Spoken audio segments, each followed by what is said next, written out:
तो चलिए आज एक बहुत ही दिलचस्प सफर पर निकलते हैं।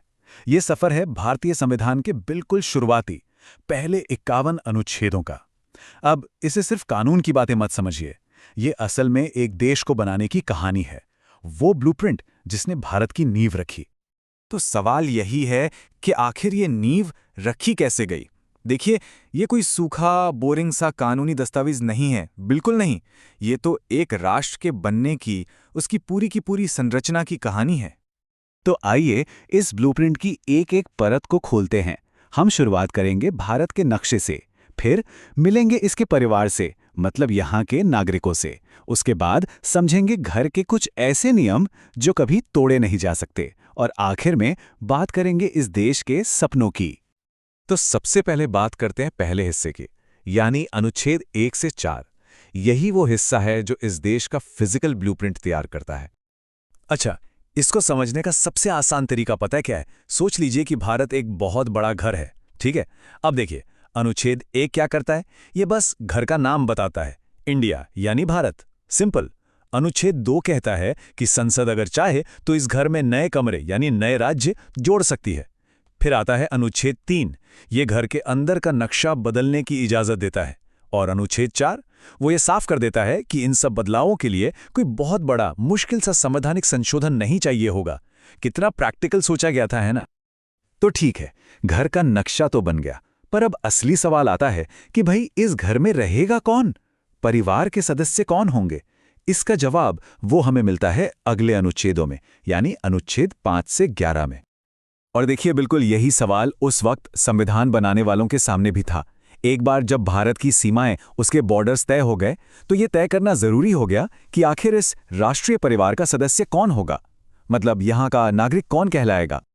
उस समय के हालात, खासकर बंटवारे की वजह से, काफी जटिल थे, तो इसीलिए नागरिकता के नियम बहुत ही स्पष्ट बनाए गए थे, चाहे कोई भारत में रह रहा हो या बंटवारे के कारण यहाँ आया हो।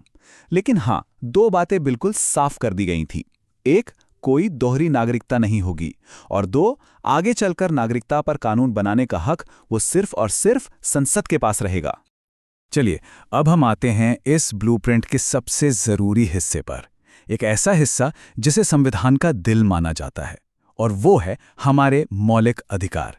ये घर के वो पक्के अटूट नियम हैं जिन्हें कोई नहीं बदल सकता।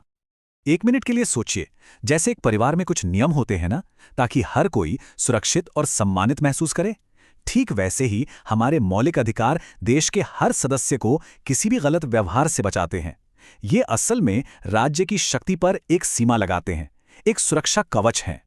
तो हमारा संविधान हमें मोटे तौर पर 6 तरह के मौलिक अधिकार देता है।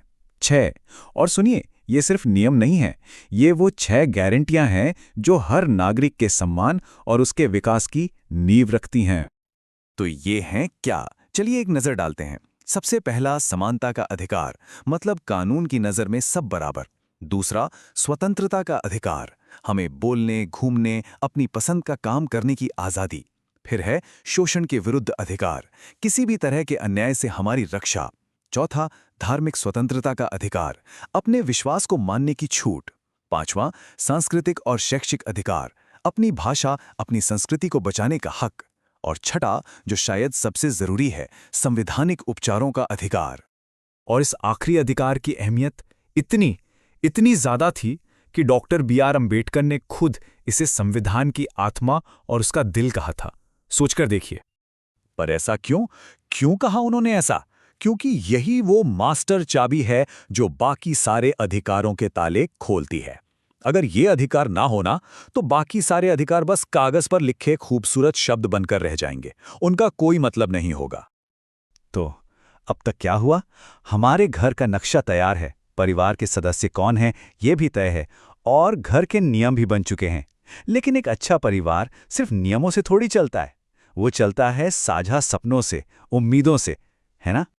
और संविधान का भाग 4 हमें इन्हीं सपनों और उम्मीदों का रास्ता दिखाता है। इन्हें कहते हैं राज्य के नीति निदेशक तत्व या डायरेक्टिव प्रिंसिपल्स। ये एक तरह से वो साझा सपने और लक्ष्य हैं जिन्हें देश को हासिल करने की कोशिश करनी चाहिए। अब यहां पर ना मौलिक अधिकारों और निर्देशक तत्वों का फर्क समझना बहुत जरूरी है। देखिए, एक तरफ है मौलिक अधिकार, जिन्हें अदालत में लागू करवाया जा सकता है।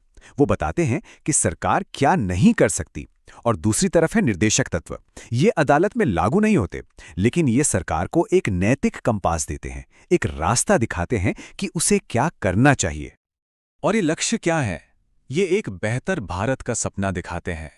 एक ऐसा देश जहां सबको सामाजिक और आर्थिक न्याय मिले, जहां समान काम का समान वेतन हो, हमारे पर्यावरण की रक्षा हो और जो दुनिया में शांति का दूत बने।